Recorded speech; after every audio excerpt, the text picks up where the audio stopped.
आपकी एनर्जी काफी पॉजिटिव लग रही है मुझे, क्वीन ऑफ पेंटिकल के साथ लो, फिर से टावर। आपकी लाइफ में जितनी भी निगेटिविटी थी उन सब का एंड होने वाला है। अब आप बहुत ज्यादा फोकस्ड काइंड के पर्सन बन गए। मतलब इस टावर मूवमेंट ने, इस नेगेटिविटी ने आपको टोटल चेंज करके रख दिया है। आप अब खुद पे फोकस करने लगे हैं, इंडिपेंडेंट काइंड के पर्सन बन गए। तो अगर आपकी लाइफ में कोई नेगेटिव सिचुएशन चल भी रही है ना, तो उससे डरने की जरूरत नहीं है। उसको एक पॉजिटिव वे में लीजिए कि आपको कितना उन्होंने मेंटली चेंज कर दिया इस नेगेटिव सिचुएशन में। ठीक है, वो तो अभी कार्ड्स देखेंगे तो और आपकी एनर्जी पता चलेगी। फूल कह ही रही हूँ, जितनी भी निगेटिविटी थी, टावर जो कार्ड आया था उसके बाद एकदम निगेटिविटी के साथ एकदम अब पॉजिटिविटी आपकी लाइफ में शुरू हो रही है। आपकी लाइफ जीरो से फिर से स्टार्ट हो रही है। पॉजिटिव शिफ्ट आप अपनी लाइफ में देख सकते हैं इस वीक में। Knight of pentacles, judgement and eight of wands. Positive shift क्यों आ रहा है आपकी लाइफ में पता है आपको?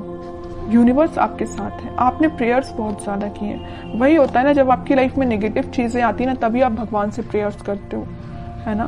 तो आपकी प्रेयर्स सुनी गई हैं, भगवान आपके साथ है। आप स्लो तरीके ही सही लेकिन आगे बढ़ रहे हैं, वापस से अपनी लाइफ को जीरो से शुरू कर रहे हैं। ठीक है, अभी तक आपकी चीजें बहुत उलझी हुई थी। मतलब आपको समझ में नहीं आ रहा था किस डायरेक्शन में आगे बढ़ना चाहिए, कैसे आगे बढ़ना चाहिए, किस पर्सन के साथ आगे बढ़ना चाहिए, किस पर्सन का ऑफर एक्सेप्ट करना चाहिए। मतलब बहुत उलझी हुई टाइप की चीजें थी। इस एट ऑफ वॉन्ड्स कार्ड ने क्लैरिफाई कर दिया कि आपकी एक एक चीज अलाइनमेंट में आ जाएगी इस वीक में। आप बिल्कुल टेंशन मत लीजिए। थोड़ा स्लो तरीके से ही आपकी लाइफ आगे बढ़ रही है, लेकिन आगे तो बढ़ रही है एटलीस्ट। आप स्टक तो नहीं है। कई लोग तो स्टक रहते हैं और अपनी लाइफ में आगे ही नहीं बढ़ पाते हैं, लेकिन आप उनमें से नहीं है। धीरे धीरे ही सही लेकिन आगे बढ़ रहे हैं। जीरो से आपने शुरुआत की है तो आप आगे तक पहुंच ही जाओगे। ठीक है, ऐसे ही अपना ट्रस्ट बनाए रखिए यूनिवर्स पे, वही आपके साथ है। अब मैं आपके पार्टनर की एनर्जी देखना चाहूंगी कि वो किस एनर्जी में चल रहे हैं फिलहाल। अगर आपने शुरुआत की है अपनी लाइफ की तो वो किस एनर्जी में है, उनकी थिंकिंग क्या है। देखिए कितने इंटरेस्टिंग कार्ड निकल के आया। आप अगर यूनिवर्स से कनेक्टेड है ना, आपने अपना कनेक्शन भगवान से बनाया है ना, तो आपके पर्सन उससे पहले स्पिरिचुअलिटी से कनेक्ट हो गए। वो सोचने लगे कि वो उनको अपनी लाइफ में को कैसे लीड करना है, स्पिरिचुअलिटी से कनेक्ट हुए हैं। कुछ लोगों के पार्टनर यहाँ स्पिरिचुअलिटी से कनेक्शन बनाते हुए दिख रहे हैं, या भगवान से में भी वो कनेक्शन बना रहे हैं, आपके पास ऑफर लेके आना चाहते हैं।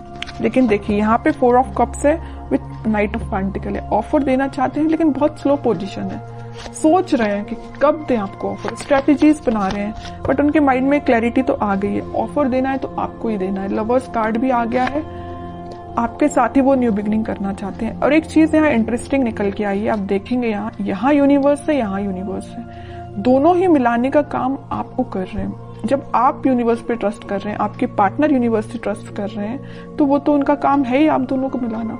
ऑफर लेके वो आपके पास उन्होंने चलना स्टार्ट कर दिया है। वो आज नहीं तो कल आपके पास पहुंच ही जाएंगे, क्योंकि उनके माइंड में सबसे मेन चीज क्लैरिटी आ गई है। ये लवर्स कार्ड यहाँ पे ये भी दिखा रहा है कि यूनिवर्स से आप दोनों को मिला रहे हैं, और यहाँ पे ये भी शो कर रहा है कि इनके पास ऑप्शंस बहुत ज्यादा थे, इनके माइंड में कंफ्यूजन था। यहाँ देख रहे हो ऑप्शंस बहुत ज्यादा हैं, बट यूनिवर्स ने जो ऑप्शन दिया उसको वो एक्सेप्ट करेंगे। और यूनिवर्स ने किसका ऑप्शन दिया है आपके पार्टनर को? आपका। समझ रहे हो ना? इस वजह से वो आपके पास आ रहे हैं। क्लैरिटी आ गई है माइंड में। कैसे आई है? स्पिरिचुअलिटी की वजह से। आपको तो थैंक यू बोलना चाहिए भगवान को, यूनिवर्स को। ठीक है, और देखते हैं क्या वो कोई एक्शन ले सकते हैं इस वीक में। ये तो उनके बैक ऑफ द माइंड चीजें क्लैरिटी उनको हुई है, वो नजर आया है। एक्शन रिलेटेड कार्ड देखते हैं, एक्शन देंगे। देखिए मैं कह ही रही थी जब ये नाइट ऑफ पेंटिकल का कार्ड आया था कि बहुत स्लो मोशन है, वो बहुत स्लो तरीके से आपके पास ऑफर लेके आना चाह रहे हैं। मे बी आपको कोई बहुत छोटा सा मैसेज कर सकते हैं। मतलब मेजर कोई कम्युनिकेशन होते हुए नहीं दिख रहा है, लेकिन छोटा मोटा कम्युनिकेशन आपका इस वीक में उनसे हो सकता है। एक पेंटिकल को एक ही पर्सन कितना पकड़ के बैठे हुए हैं। मतलब जैसे कि कोई ऑफर है, वो इस ऑफर को किसी और को नहीं देना चाहते हैं, आपको देना चाहते हैं, है ना। पकड़ के बैठे हुए एक ही पेंटिकल को। ठीक है, तो आपको टेंशन नहीं लेना है। टाइम जरूर लग रहा है, आई नो, लेकिन सब्र का फल मीठा ही होता है। सब्र रखिए, थोड़ा सा पेशेंस रखिए। आ रहे हैं वो आपके पास ऑफर लेके।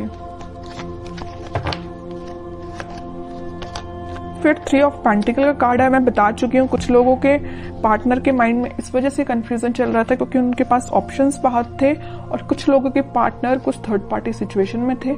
यहाँ पे थर्ड पार्टी मैं किसी पर्सन का नहीं बोलूंगी, लेकिन कुछ फैमिली मेंबर्स हो सकते हैं जिन्होंने इनके माइंड को डाइवर्ट करके रखा था, इस वजह से वो आपके पास नहीं आ रहे थे। ठीक है, लेकिन मैं बता रही हूँ ना, इन्होंने जब से अपना कनेक्शन स्पिरिचुअलिटी से बनाया है, जब से अपना कनेक्शन भगवान से बनाया है, इनके माइंड में क्लैरिटी आ गई है और इस वजह से वो ऑफर आपको ही देंगे। ठीक है, मून देखिए, 4 of pentacle and sun. Okay, mind में तो पहले इनके मैं बता रही हूँ कुछ लोगों ने इनकी लाइफ में ड्रामा क्रिएट करके रखा था। जस्ट अब भी मैंने बोला 3 ऑफ पेंटिकल को देख के कुछ लोगों की वजह से इनके माइंड में क्लैरिटी नहीं थी। ऑफर आपको देना चाहते हैं, किसी और को नहीं देना चाहते। वही कार्ड यहाँ निकल के आ गया। इन तीनों कार्ड की समरी इस कार्ड ने डिफाइन कर दी। सर पे रख लिया, हाथ पे रख लिया, दोनों पैर पेंटिकल पे रख लिया। भाई पेंटिकल कहीं जाना नहीं चाहिए, साइड में तो रखा ही नहीं कि कोई उठा के ना ले जाए है ना। तो मीन्स इतना ज्यादा फोकस्ड है ऑफर को लेके, पेंटिकल को लेके आपको देना है ऑफर। समझ रहे हो ना, कितना अच्छा कार्ड निकल के आया है। अब थर्ड पर्सन, अब कोई भी लोग आ जाए, इनके माइंड को डाइवर्ट नहीं कर सकते क्योंकि इनको पता है इनको अपनी लाइफ में क्या चाहिए और इनको बहुत अच्छे से पता है कि इनकी खुशियां आपसे हैं। हैप्पीनेस, प्रॉस्पेरिटी, ग्रोथ, एबंडेंस, सब कुछ वो आपके साथ देखते हैं। सन कार्ड आ गया है, आप दोनों के बीच में वापस से रियूनियन होगा, वापस से खुशियां आएंगी। और एक चीज मैं बता दूं, लवर्स कार्ड के साथ सन पहले ही यहाँ आ चुका था। इसका मेजर कार्ड अब निकल के आ गया लास्ट में रीडिंग के। ठीक है, सारी पॉजिटिविटी आपकी लाइफ में आएगी, बस आप थोड़ा सा पेशेंस रखिए। अब मैं लास्ट कार्ड निकालना चाहूंगी आपको एज अ गाइडेंस, क्या फॉलो करना है इस वीक में। 10 of sword with 6 of pentacles. आपके लिए सिंपल सा गाइडेंस है कि आप सबसे पहले ओवरथिंक करना बंद करिए। अगर किसी नेगेटिव चीजों से आप डील कर रहे हैं तो आप उससे बाहर निकल के आप अपनी रिस्पॉन्सिबिलिटीज पे ध्यान दीजिए। मुझे पता है आप रिस्पॉन्सिबल काइंड के पर्सन है, लेकिन कुछ टाइम से ना आप अपनी नेगेटिविटी से ही डील कर रहे हैं। जो tower card starting of the reading में ही निकल के आया था ना, आप उस टावर से ही डील कर रहे हैं, नेगेटिविटी से डील कर रहे हैं, ओवरथिंक से डील कर रहे हैं। उठिए इन सब चीजों से, अपनी रिस्पॉन्सिबिलिटीज पे ध्यान दीजिए, अपनी फैमिली पे ध्यान दीजिए, लोगों पे ध्यान दीजिए। ठीक है, और रही बात आपके पार्टनर की, तो वो कहीं नहीं जा रहे, मैंने आपसे बोल ही दिया। टाइम लग रहा है, लगने दीजिए, पेशेंस रखिए, सब कुछ ठीक होगा। लेकिन आप अपने ऊपर तो काम करना शुरू करिए, तब तक आप इस 10 ऑफ सॉर्ड की पोजीशन में रहेंगे। अपना ही लॉस कर रहे हैं, किसी और का नहीं कर रहे हैं। एक कार्ड और निकालना चाहूंगी मैं लास्ट आपके लिए स्पेशली, क्योंकि मैंने 10 ऑफ सॉर्ड देखा ना, तो मुझे थोड़ा सा लगा कि आपकी सिचुएशन ना फिलहाल कुछ ठीक नहीं चल रही है ना। जरूर यहाँ पे फूल कार्ड आया था, न्यू बिगिनिंग चाहते हैं, लेकिन फिर भी आप बैक ऑफ द माइंड आपके तो टावर ही चल रहा है, नेगेटिव थॉट ही चल रहे हैं। King of cups with high priestess. आपका कप आपके पार्टनर ही फुल करेंगे। बस अपना इंट्यूशन स्ट्रॉन्ग करिए। जितना जल्दी आप अपना इंट्यूशन स्ट्रॉन्ग कर लेंगे, उतना जल्दी खुशियां आपका वेट कर रही हैं। जैसे आपके पार्टनर ने इंट्यूशन स्ट्रॉन्ग किया ना स्पिरिचुअलिटी से कनेक्ट होके, वैसे आप भी अपना कनेक्शन बनाइए स्पिरिचुअलिटी से, भगवान से कनेक्शन बनाइए, इंट्यूशन स्ट्रॉन्ग करिए। सारी चीजें आप जैसा चाहते हैं वैसा अलाइनमेंट में आना शुरू हो जाएंगी।